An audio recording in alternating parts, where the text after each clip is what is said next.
तो hello friends, welcome to GK waves. So friends, हमारा MP GK की class में नदियां तंत्र जो हैं वो हम देख रहे थे और उसमें आज हमारा टॉपिक था सोन नदी तंत्र। तो फ्रेंड्स, सोन नदी को सुवर्ण नदी, सोनभद्र नदी, सुभागदी, हिरण्यवाह आदि नामों से भी जाना जाता है। सोन नदी के बारे में एक इंटरेस्टिंग कहानी है। उसके पहले मैं आपको बता दूं कि मध्य प्रदेश में अनूपपुर जिले से चार नदियों का उद्गम होता है। तीन मुख्य हैं। एक तो आपकी हो गई सोन नदी, और सोन नदी के बाद फिर आपका आ जाता है जोहिला नदी, जो जाकर के उमरिया और शहडोल सीमा पर किस में मिल जाती, सोन में, और नर्मदा नदी।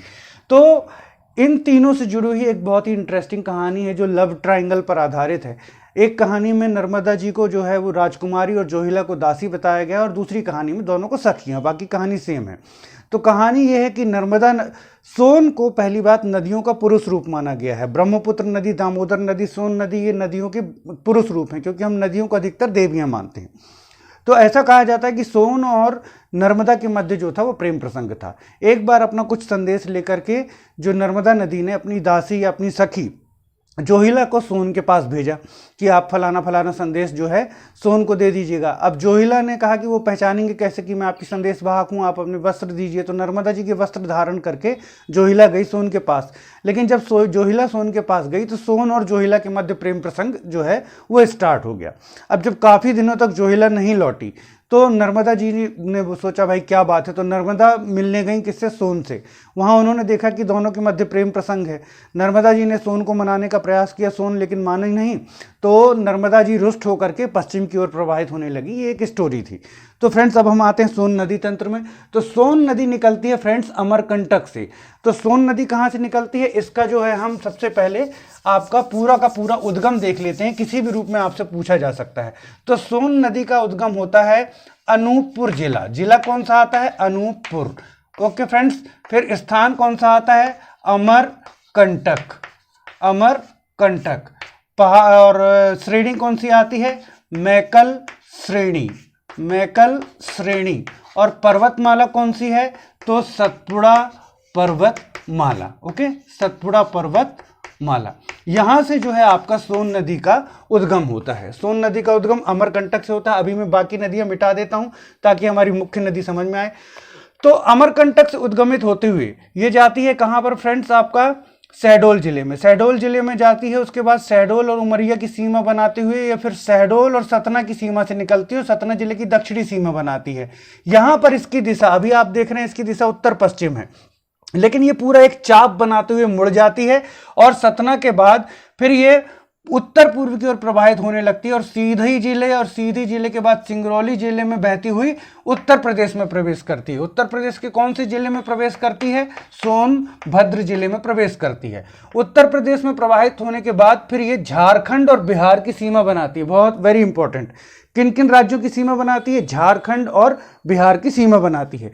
झारखंड और बिहार की सीमा बनाने के बाद ये फिर उत्तर की ओर मुड़ जाती है और बिहार में बहते हुए पटना के समीप जाकर के, आरा में रामनगर के समीप जाकर के किस में मिल जाती है, गंगा नदी में समाहित हो जाती है। तो ये सोन नदी का पूरा प्रवाह। तो हमने प्रवाह देख लिया, अनूपपुर जिला।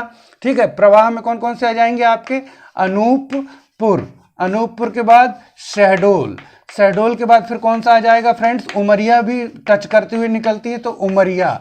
फिर उसके बाद क्या आ जाएगा, सतना और शहडोल की सीमा बनाती, सतना की दक्षिणी सीमा से निकलती है।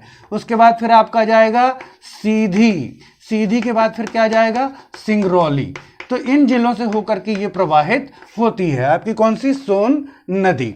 इस नदी की कुल लंबाई है फ्रेंड्स 780 किलोमीटर, कहीं कहीं आपको 784 किलोमीटर भी मिलेगा, जिसमें से मध्य प्रदेश में ये 509 किलोमीटर की लंबाई में प्रवाहित होती है। मध्य प्रदेश में इसकी लंबाई कितनी है, 509 किलोमीटर। अब आप देख सकते हैं कि कैमूर श्रेणी यहां पर ये जबलपुर जिला है और ये कटंगी है। कटंगी से स्टार्ट होकर के कैमूर श्रेणी इस तरीके से विस्तृत है और ये कहां पर गई हुई है, ये बिहार में, आपकी बिहार तक विस्तृत है कैमूर श्रेणी। और यहां पर आप देख रहे हैं कि ये यमुना नदी। तो ये प्रश्न कई बार पूछा जा चुका है कि सोन नदी और यमुना नदी के मध्य जल विभाजक का कार्य कौन सी श्रेणी करती है। तो सोन नदी और यमुना नदी के मध्य जल विभाजक का कार्य कौन सी श्रेणी करती है, कैमूर श्रेणी।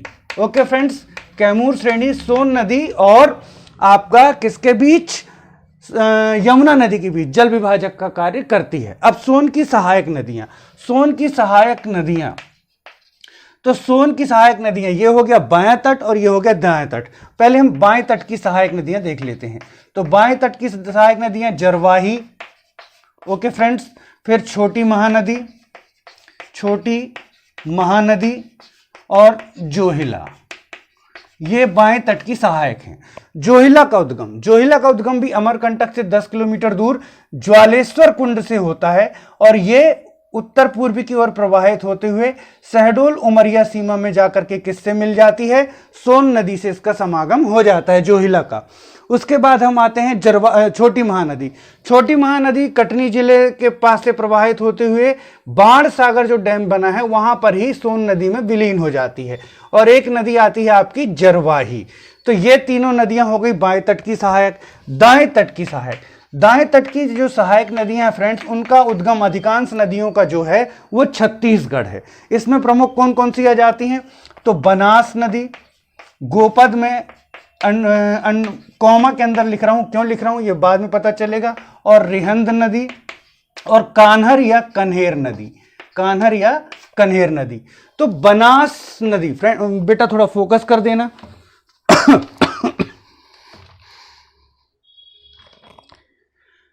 बनास नदी का जो उद्गम है वो उत्तर प्रदेश, बनास नदी का जो उद्गम है वो छत्तीसगढ़ राज्य, थोड़ा सा, बनास नदी का उद्गम छत्तीसगढ़ राज्य में कोरिया जिले से होता है। कोरिया जिले के भरतपुर, कहां से होता है बनास नदी का उद्गम, इसको हम मिटा लेते हैं।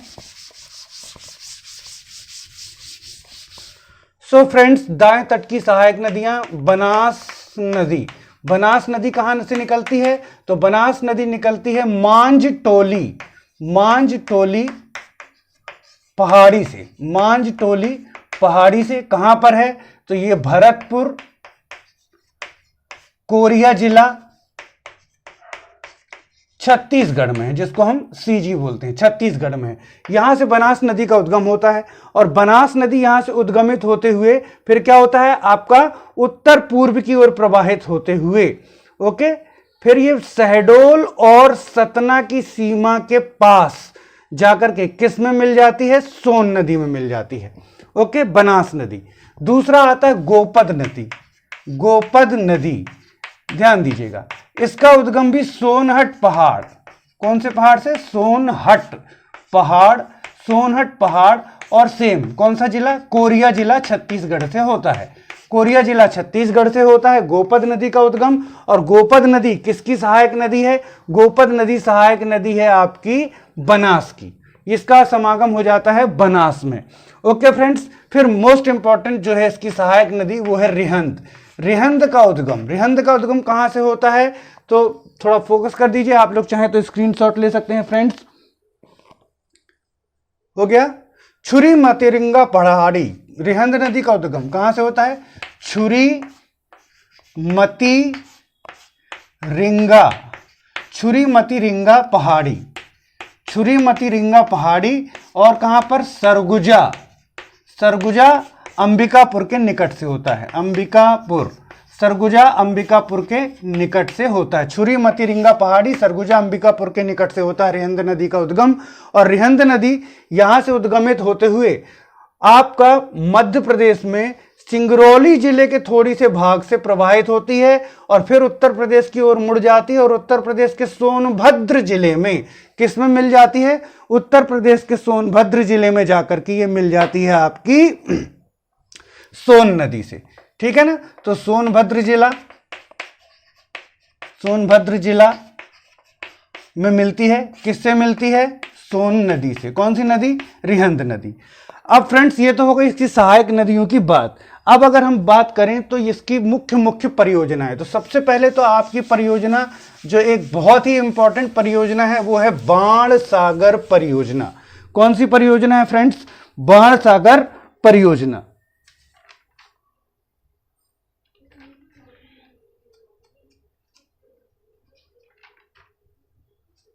तो बाण सागर परियोजना कहां पर, सबसे पहली बात बाण सागर बांध कहां पर बना हुआ है, तो देवलोद, देवलोद शहडोल में, शहडोल में बाणसागर डैम बना हुआ है। कौन सा डैम बना हुआ है? बाणसागर डैम बना हुआ है। किस नदी पर बना हुआ है? तो ये आपका बना हुआ है सोन नदी पर। तो शहडोल आपका आ जाइए, शहडोल में देवलोद, देवलोद में कौन सा डैम बना हुआ है? बाणसागर डैम बना हुआ है।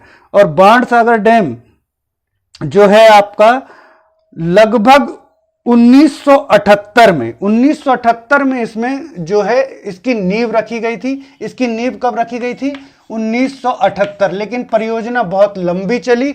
1978 में नींव रखने के बाद इसका जो कार्य है वो 2006 में आरंभ हुआ। आप देख सकते हैं कितना टाइम इसको लगा पूर्ण रूप से स्थापित होने में। तो बाणसागर डैम किस नदी पर बनाया गया है फ्रेंड्स? बाणसागर बनाया गया सोन नदी पर। कहां पर स्थित है? देवलोद शहडोल में स्थित है। कब इसकी स्थापना की गई थी? 1978 में। कब पूरा हुआ? 2006 में। ये 67 मीटर ऊंचा और लगभग 1020 मीटर लंबा बांध है। 67 मीटर ऊंचा और 1020 मीटर लंबा बांध है। कौन सा बांध? बाणसागर बांध। ये परियोजना हो गई आपकी बाणसागर। ओके फ्रेंड्स, दो परियोजनाएं बहुत ही इंपॉर्टेंट आएंगी, आप ध्यान दीजिएगा। बाणसागर। इसके बाद फ्रेंड्स फिर दूसरी जो परियोजना इंपॉर्टेंट आती है वो है रिहंद परियोजना। रिहंद परियोजना कहां पर है और किस नदी पर है? तो नाम से ही स्पष्ट है। अच्छा, बाणसागर के बारे में एक चीज और इंपॉर्टेंट है। इसका नाम बाणसागर क्यों पड़ा? तो बाणसागर नाम इसका कवि बाण भट्ट के नाम पर पड़ा। बाण भट्ट के नाम पर। ऐसा माना जाता है कि बाण भट्ट जी ने अपने 14 वर्ष जो है वो सोन नदी के तट पर व्यतीत किए थे। तो बाण भट्ट जी के नाम पर इसका नाम बाणसागर रखा गया है। नेक्स्ट परियोजना जो हमारी आती है फ्रेंड्स, जो इंपॉर्टेंट है वो है आपकी रिहंद परियोजना। रिहंद परियोजना। तो रिहंद बांध कहां पर बनाया गया है? रिहंद बांध बनाया गया सोन नदी पर, रिहंद नदी पर। कौन सी नदी पर बनाया गया है? रिहंद नदी पर। कहां पर स्थित है? तो सोनभद्र जिला यूपी में स्थित है। रिहंद बांध कहां पर स्थित है? सोनभद्र जिला यूपी में स्थित है। यह है आपका रिहंद बांध। कौन सा बांध है ये? रिहंद बांध। तो रिहंद बांध बनाया गया रिहंद नदी पर और सोनभद्र जिला यूपी में स्थित है। इंदिरा सागर बांध बनने के पहले इस बांध के बनने के कारण जो जलाशय बना है उस जलाशय को कहा जाता है पंडित गोविंद बल्लभ पंत सागर। पंडित गोविंद बल्लभ पंत सागर। इंदिरा सागर डैम बनने के पहले, इंदिरा सागर डैम जो कहां पर बना हुआ है? नर्मदा नदी पर, खंडवा में। इंदिरा सागर डैम बनने के पहले जो है आपका ये भारत का सबसे बड़ा जलाशय था। कई बार लोगों को कंफ्यूजन होता था कि भाखड़ा नांगल डैम सबसे बड़ा है, तो भाखड़ा नांगल में भी गोविंद सागर बनता है, वो गुरु गोविंद सिंह सागर है, तो वो जलाशय सबसे बड़ा है। तो वो सबसे बड़ा नहीं था, ये पंडित गोविंद बल्लभ पंत सागर सबसे बड़ा जलाशय था। जिसकी क्षमता कितनी है? जिसकी क्षमता है 10 अरब 60 करोड़ घन मीटर, या इसको आप कह सकते हैं 10.6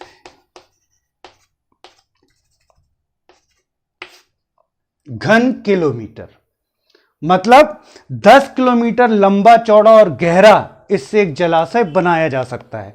तो ये कब था सबसे बड़ा जलाशय? इंदिरा सागर बनने के पहले। अब बन गया इंदिरा सागर। किस पर बन गया? इंदिरा सागर बन गया नर्मदा नदी पर।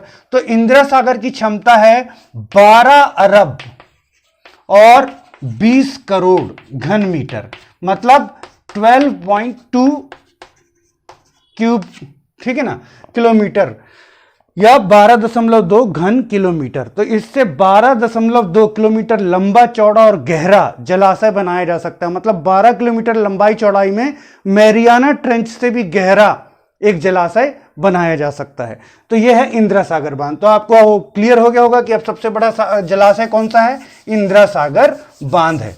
ओके फ्रेंड्स, तो सोन नदी हो गई, सोन नदी का उद्गम हो गया, सोन नदी का समागम हो गया, सोन नदी के समागम के बाद सोन नदी की सहायक नदियां हो गई, सोन नदी की सहायक नदियों के बाद फ्रेंड्स फिर सोन नदी पर और उसकी सहायक नदियों पर जो परियोजनाएं चल रही थी वो हो गई। अब देख लेते हैं, कोई टॉपिक अगर छूट रहा हो तो वो मैं आपको बता देता हूं।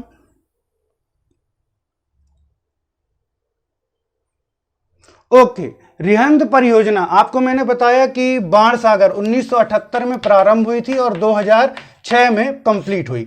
उसी तरीके से 1954 में आधारशिला रखी गई थी किसकी, रिहंद परियोजना की। बाणसागर से भी पहले इसकी परियोजना रख दी गई थी। ओके फ्रेंड्स, चलिए अब आते हैं सोन नदी में बिहार में कुछ पुलों पर जो बहुत इंपॉर्टेंट हैं।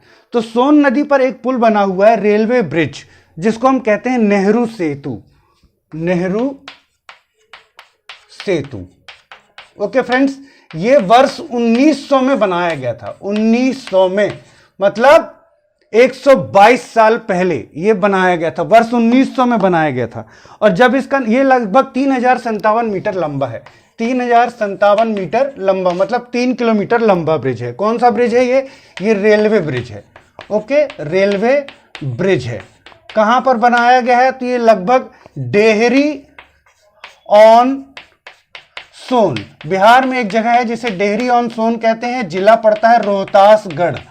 रोहतासगढ़, और ये हो गया डेहरी ऑन सोन, रोहतासगढ़। और दूसरा आता है सोन नगर, जिसका नाम सोन नदी पर ही पड़ा हुआ है। सोन नगर जिला पड़ता है औरंगाबाद। ये साउथ वाला औरंगाबाद नहीं है, ये बिहार का औरंगाबाद है।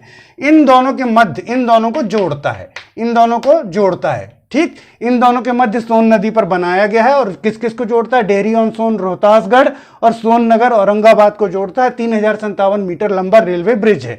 इसका नाम क्या है, नेहरू सेतु। बनाया कब गया था, वर्ष 1900 में।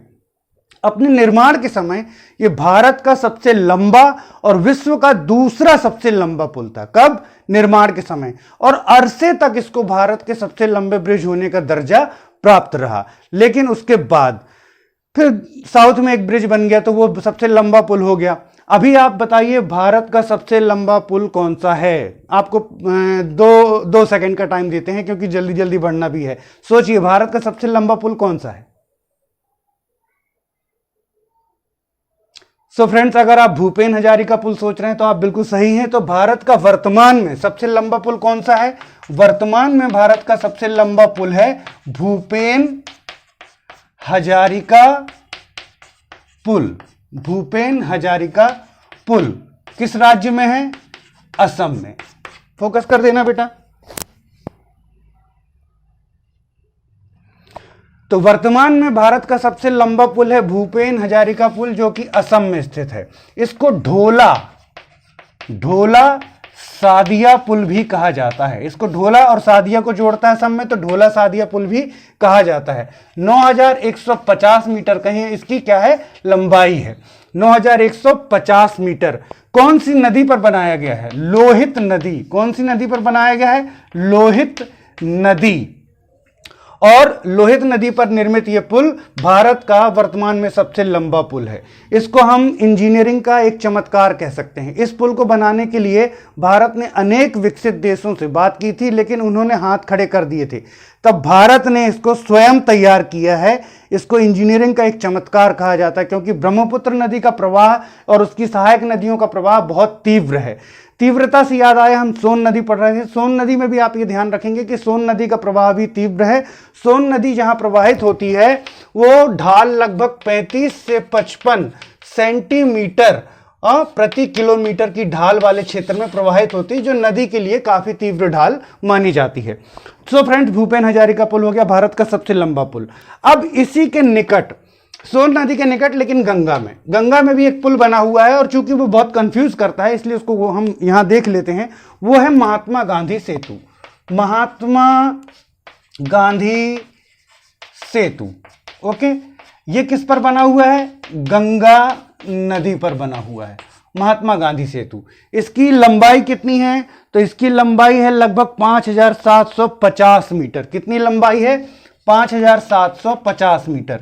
ये पटना और वैशाली को आपस में जोड़ता है और एक सड़क पुल है।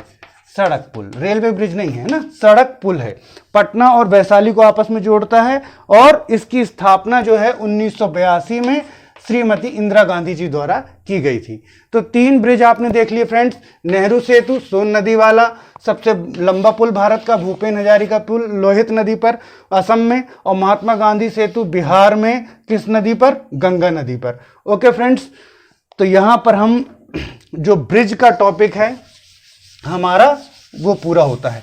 अब फ्रेंड्स हम देख लेते हैं जो हमारे लिए बहुत इंपॉर्टेंट एमसीक्यू सारे एग्जाम्स में बने हुए हैं सोन नदी से रिलेटेड, वो सारे एमसीक्यूज हम यहां पर देख लेते हैं। लेकिन मैं एक मिनट देख लूं और कुछ मैंने छोड़ा तो नहीं है फ्रेंड्स। लगभग कंप्लीट है फ्रेंड्स, तो हम यहां पर जो अपने एमसीक्यूज हैं वो देख लेते हैं।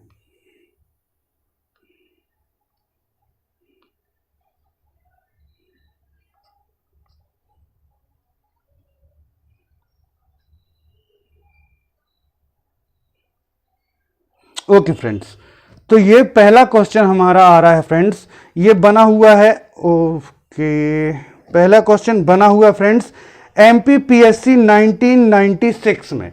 एमपीपीएससी 1996 में पूछा गया मध्य प्रदेश के किस स्थान पर 2 किलोमीटर के अंदर 2 प्रमुख नदियों का उद्गम होता है? ए महू, बी अमरकंटक, सी भेड़ाघाट, डी आपका नगरी। तो इसका आंसर हो जाएगा बी अमरकंटक। ओके फ्रेंड्स, जहां से कौन कौन सी 2 बड़ी नदियां सोन नदी और नर्मदा नदी का उद्गम होता है। नेक्स्ट क्वेश्चन फ्रेंड्स हमारा,